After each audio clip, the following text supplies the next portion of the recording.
Hello, I'm Paige. I am an ultramarathon runner in training. I'm actually in prep for my first ultramarathon, which is in a few weeks. And today I'd like to react to a certain TikTok account. And that account is the plus size park hoppers. I've seen them around the internet a little bit, and I'd like to throw my 2 cents into the ring about them.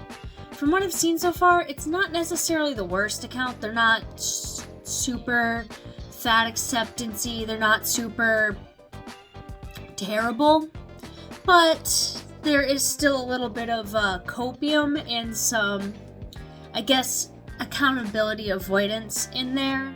So I'd like to talk about them. We'll react to 2 or 3 of their TikToks, depending on how long they are. I haven't actually been to their page before, and I figured it would just be nice to react to a specific account instead of just looking for different topics. So, intro aside, let's get into it. Alright, so I've got their TikTok account. I guess it's a group channel pulled up here, and we'll start with one of theirs. This one has almost 1 million views. Have you been dying to eat at Geyser Point Bar and Grill at Disney's Wilderness Lodge, but you weren't sure if you'd fit? Hey everyone, we're plus size per 2 minutes and 18 seconds. So these are, I guess, lengthy. You get anything for that watch time, but yeah.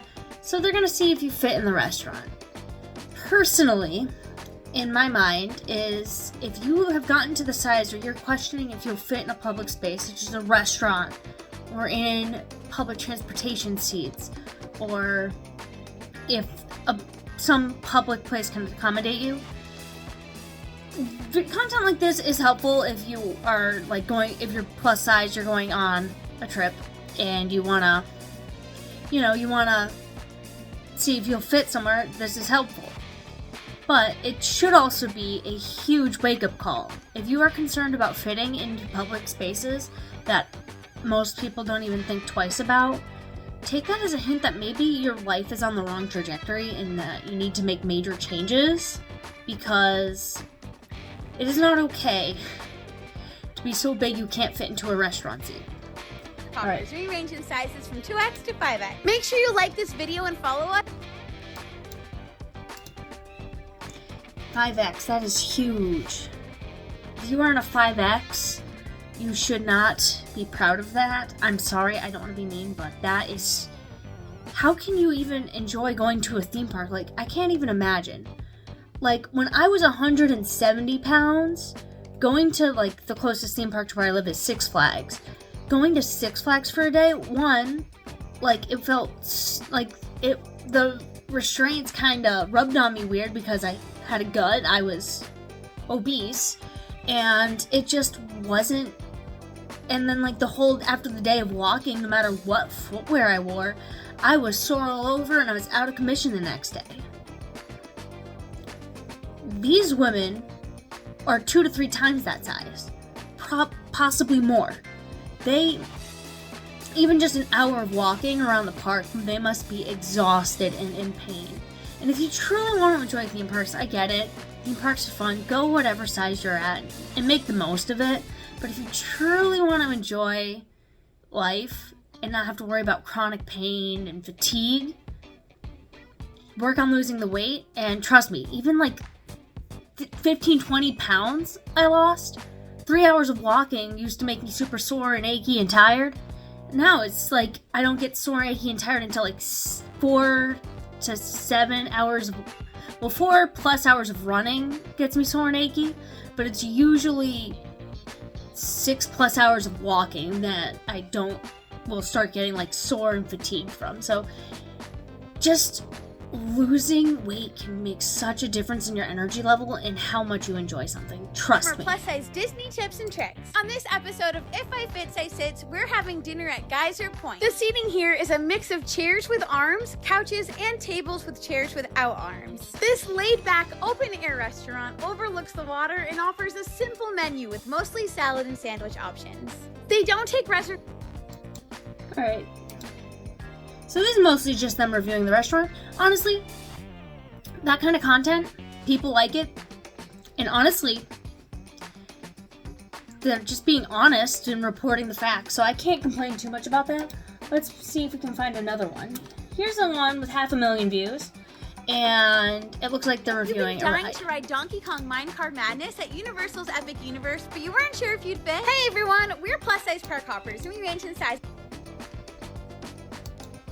I don't know, like, even if rides, if you can physically fit inside and the mechanism can lock, there is still a risk being that big riding a roller coaster, because with those extreme roller coasters, there's G-force acting on you. And that is not just your body weight acting on the restraints or acting on the car. It is multiple times. So you could experience anything from 0 G's, which means you're feeling weightless, to multiple G's where you're feeling multiple times your body weight. So, roller coasters are very accommodating. They can cover a lot of people, and they have height and weight restrictions for a reason. It's because if you're too heavy for the ride, and even if you can get it to lock, say you're too heavy, in one of those airtime hills or one of those sharp turns or something, somewhere where the multiple times the weight of your body is being pushed onto the restraints, it is very possible that you could overload the restraints, they can break open, and you can fall out of the ride. And you don't want to fall out of a roller coaster. The Six Flags close to me, they had to repaint a roller coaster and rename it because somebody fell out and died. I don't know the exact details of that situation. I think they were like missing limbs and they weren't supposed to be allowed on the ride, but they let them on anyway. Either that or it was a case of they were too big and the restraints didn't lock properly and they let them. I think it was they were too big and the restraints didn't lock properly and they fell out. So it happened. It's like a serious thing, and I understand they're trying to get people to like tell if you're gonna fit, and the test seat is a great tool, but you should honestly go, if you're really heavy like this woman is, you should go to customer service and say, hey, this is how much I weigh, what rides can I safely ride? Because even if you can fit in the restraints, if you're overweight, those restraints won't hold you. Even if they lock, they won't hold you. We learned about this with the Florida drop tower incident. It's tragic, and honestly, I know it's embarrassing, but honestly, it sucks. And you should take it as a wake-up call if you can't ride a ride because you're too big. And I get it, some cases you're too tall or too short and you can't ride. But the cars are engineered for a level of safety, and if you fit within that bound of safety, you can ride safely. If you don't, it's a matter of life and death in a lot of these cases. So I highly recommend, if you're going to go to a theme park, these people are very helpful if you're larger, going to Disney and you want to see if you fit in something. But I would recommend saying, hey, I weigh this much, what rides have that weight limit? Do I fit in the weight limit? Because even if the restraint's locked, if you're above that weight limit, you can't ride. And a lot of the teenagers and young adults running these rides, they don't always know that off the top of their head, and they don't have a scale in the ride queue, so they're not going to weigh you. And sometimes they just go off if the restraints lock or not. And that's one of the situations that leads to these people tragically losing their lives. Oh, you'll fit in this car because the restraints open up a little more, or there's a longer seatbelt in this car. It's always the teenagers.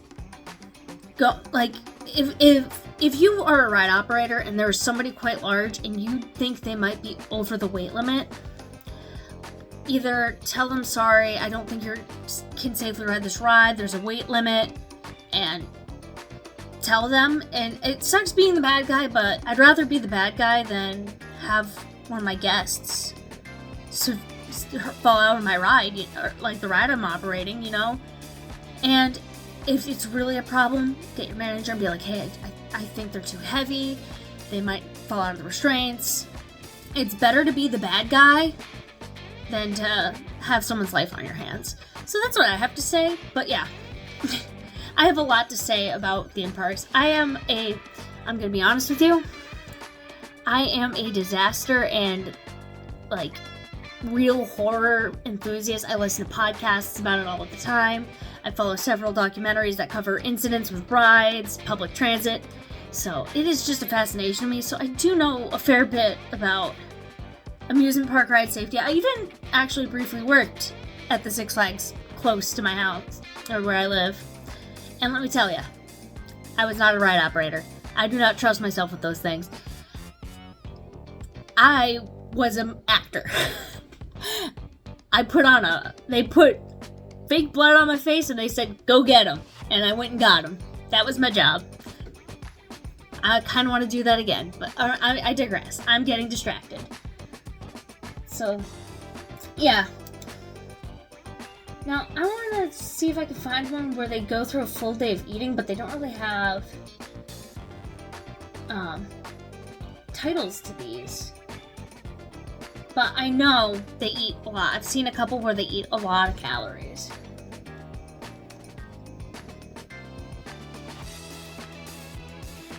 This one showcasing a donut.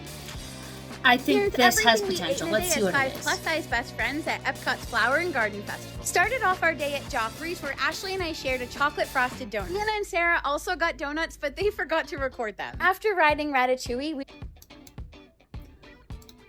Okay, so $5.99. Now, keep in mind, this is amusement park food. So one, it's going to be crazy expensive because it was $6 for that donut. So yeah, it's going to be very pricey. So they're spending boatloads of cash on food. Two, any food you find at a fair, festival, or amusement park, it's going to be laden with sugar, fat, and oil. Because it's one, the easiest way to prepare it when you're at a carnival stand.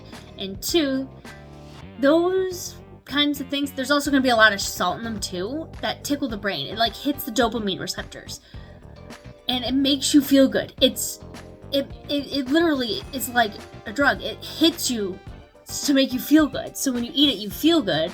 So then you associate their park with good feelings. And then if you associate the food with good feelings, you're more likely to spend more money on it. And when you come back, you go, I remember that was good. That made me feel good. I'm going to buy it again. So it's marketing. It really is. So one, they're spending a ton of money. Two, the food is literally engineered to be as pleasurable as humanly possible. And two, usually foods that are engineered like that are packed with calories. That donut was probably 500 calories.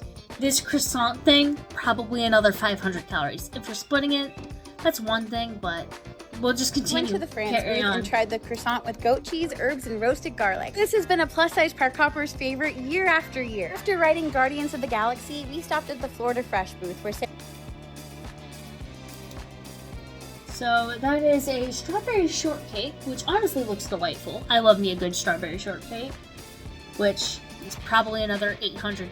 Or probably, that's kind of small. I'm gonna go Eric got the Florida strawberry 500 calories. Michael let me try a bite of the conch fritters with key lime aioli. I was honestly a little nervous to try this, but it actually ended up tasting pretty good. Finishing off this booth, Ashley and I shared the Cubanito. This was delicious, and we definitely get it again. From Farmer's Feast, Katie got the grilled peaches and burrata. I also got this, but apparently forgot to film it. A bunch of us also got the seared pork tenderloin with corn risotto. This was spectacular. Give me 14 of them right now. This was honestly at the One thing I have noticed, all of these foods are fairly high in price, but their portions are like pretty small. Disney, seriously, the donut was huge, but like it's like a tiny little cake with some strawberries, and like these are pretty small portions unless those bowls are deeper than they look, but I don't know if it's worth the money. I have never been to Disney. It might be like the most delicious food on the planet, but I tend to be pretty dollar wise, so I'm like, I don't know, I like to maximize the amount of food volume per dollar that I get, but honestly, if I were to go to Disney, I'd probably not bother with like half the rides and instead just gorge myself all day because I love food, and I'd probably just be like, okay, Paige, you're spending $200 at Disney on food. Go to top town. Of our list for this festival. Over a beach grub, Sarah and Katie got the grilled street corn on the cob. This plant-based dish was flavorful and delicious. This plant-based dish, it's corn. It's just plant. It looks like it had some like butter and like something else. There is something in my hair. I see it in the viewfinder. I am a mess. Trust me. So yeah, corn is plant-based. If you didn't know, I live in an area with lots of cornfields. It grows out of the ground. It's a plant. Technically, it's a fruit. Corn's not a vegetable, it's a fruit. Which is strange. Huh. Okay. Continuing also got on the with s'mores their bar, food. which had fudge brownie, dark chocolate, toasted meringue, and smoked graham cracker. It was okay. I don't think she'd get it again. Over at the Yacht Grub, we all shared the trio of dips and chips. We enjoyed all of the dips, but the caramelized onion was our favorite. At the Honey Bistro, Katie got the honey. Now that's more of a full meal portion size. And I like how they're putting a little, like, description. But for all those who are interested, which is nice, and let's just say they are eating a ton of food at a theme park. Most of the time when I go to a theme park, I'll have maybe one meal and maybe a snack. And like I said, Six Flags is the closest theme park we go to.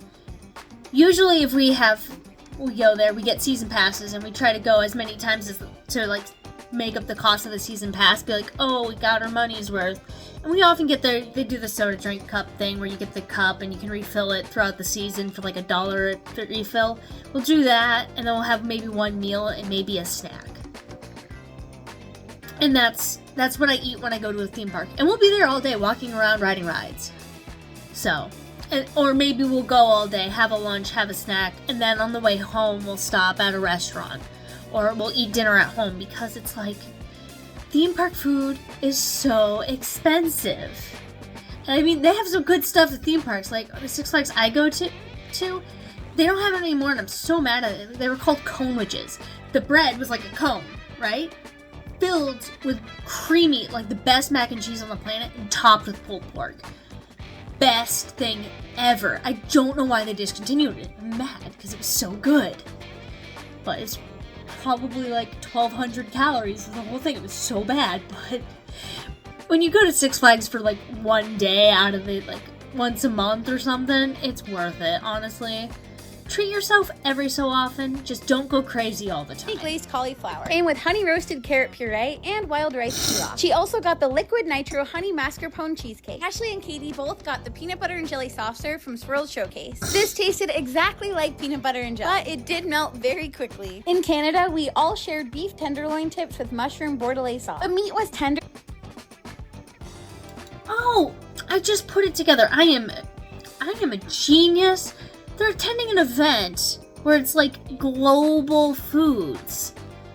I'm having a day, you guys. But honestly, that's a pretty cool event, and that explains why all the prices were relatively low, because Disney is, they're still expensive, but, you know, and that explains why the portion sizes are small, because it's like a food event where you go to sample a bunch of foods. So you know what? I'll give them a pass for this one. But we don't need to see the rest of what they eat. We'll give them a pass. Because, you know, in a special event, you're totally good. Like, go on the thing. The problem with these ladies is they seem to do this all the time. It's like, they're always at Disney. They're always going to the theme parks. One, I don't know how they're paying for it, because that's ludicrous. And two, I wish if I had the money to be traveling like this, I wouldn't be going to Disney every week. There's a lot more other things I'd like to do. Like, I don't know. I'd like to go. There's a few things in Europe I'd like to do, like the 4-day march. I'd love to do that. RAGBRAI, I'm trying to convince my friends to do with me. There's plenty of races. And one thing I want to do is I want to go to St. Louis so I can go to the City Museum. If you go to St. Louis, go to the City Museum. It's like a kid McDonald's play place on crack. It's amazing. You can climb. It's just amazing. Words can't describe it. But schedule a day after City Museum to just lay and be vegetative, because you're going to need it. Trust me. I've been there a few times. Amazing. So there's so much more fun stuff you can do that's not Disney. So go to Disney like once or twice. If you have kids, maybe more frequently. But you know, I feel like if you go all the time, it's gonna lose the magic. And besides, for the price, you can get so many other trips and so much more unique and exciting stuff. Like, there are events all over the world. There are food festivals all over the world. You do not need Disney to have fun. Like, me and my friends went to Ohio to travel. Ohio. To see the solar eclipse back in 2024. One of the best trips of my life. We started off our first day, we went to Grandpa's Cheese Barn. Yeah, it's a barn full of cheese. It was magical. We got cheese. And then we went to Target. My friends were astounded that there was wine in a Target. I'm like, yeah, liquor laws are different around here. They have drive-through liquor stores. And like, this is crazy. And we're just laughing at the whiplash of the highway signs, because you'd see XXX adult bookstore, and then you'd see Jesus is real. And then day 2, we went to a strip mall to play Pokemon Go, and that was fun, but we were having like glitches in the game. And then we went to Cheesecake Factory, and they had like they were out of everything. It was just fun. Day 3, we saw the solar eclipse, and we explored Sandusky along the Great Lakes. And we didn't intend it this way, but we ended up attending a giant solar eclipse party citywide. So it was maybe after hotel and food, maybe spent like $700 on the trip. And I was able to get like a ton of goodies for my friends and family. And it's so memorable. They spent like $8,000 to go to Disney for a weekend. I went to Ohio for a week, had a blast, and I have tons of unique stories from it. So, you do not need the place you're going to necessarily be known for its fun to have fun. You just need good people and just figure it out when you get there. So, yeah. But honestly, if you want to go to Disney, go to Disney. But I just think it's a little rich for my blood. So, I don't know which one to watch. We'll watch one more. Hey everyone, we're Plus Size Park Hoppers, and this is our Magic Kingdom outfit of the day. My dress is Her Universe, and I got it at the Disney Store website. My glasses are Torrid. My ears are Disney Store. My magic band is Disney. My Pandora bracelet is Pandora. And my sneakers are Hoka, and my friendship bracelets were made by Deanna.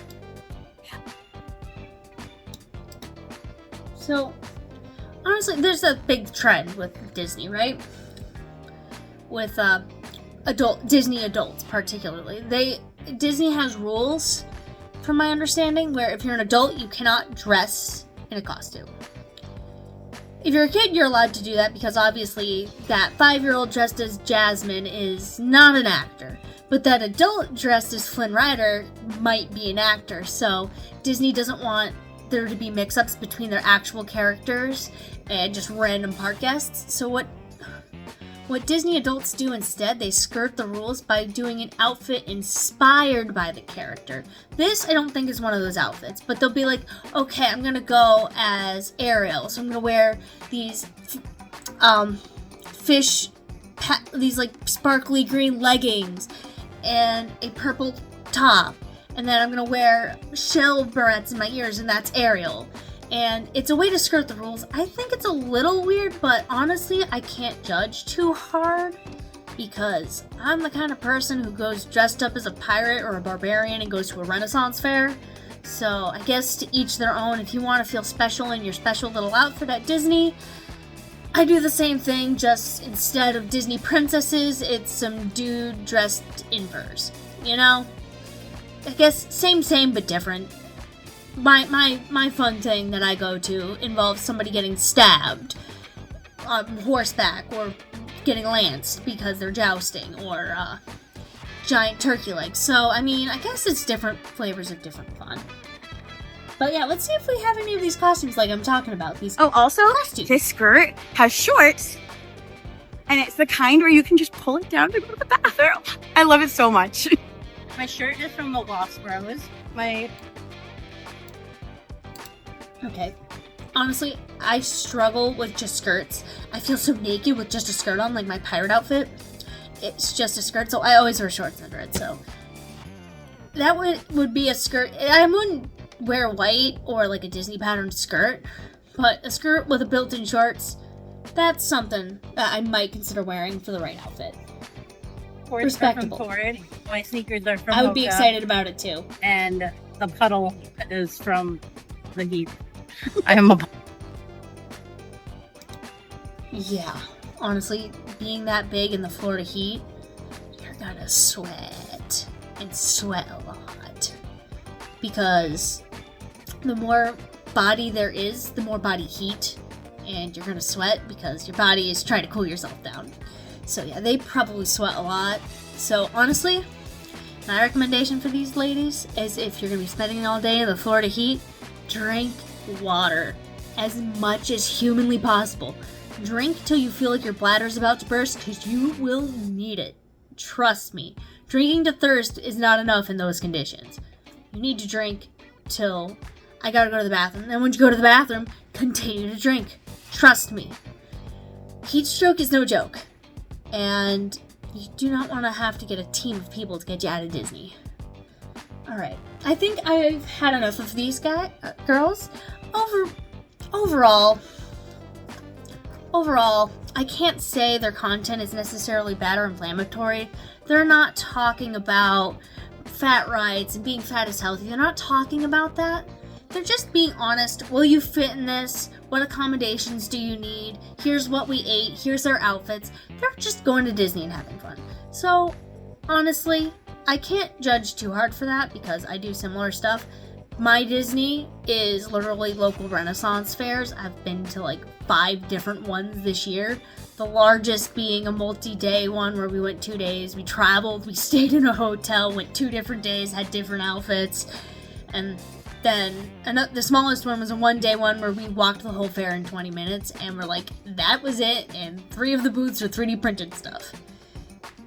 Different rant for a different day. But I've been, and we're probably going to go to another one the day before my race, actually, which, interesting, but I'll regret it. That's one of my regrets. But there, Disney is my Renaissance fair and vice versa. So I can't judge too hard. If it makes you happy and you enjoy it, and you can afford it, don't go into debt for your childhood dreams. Don't let childhood you put you in a bad place, ever. But if you have the money and you want to go to Disney, go to Disney. But if you have the money and you're going to Disney every month, and you're spending tons of money on going to Disney every month, I can just see that being kind of dry and you're just there because you think it's magical. There are other theme parks, like I want to go to Cedar Point, Kings Island.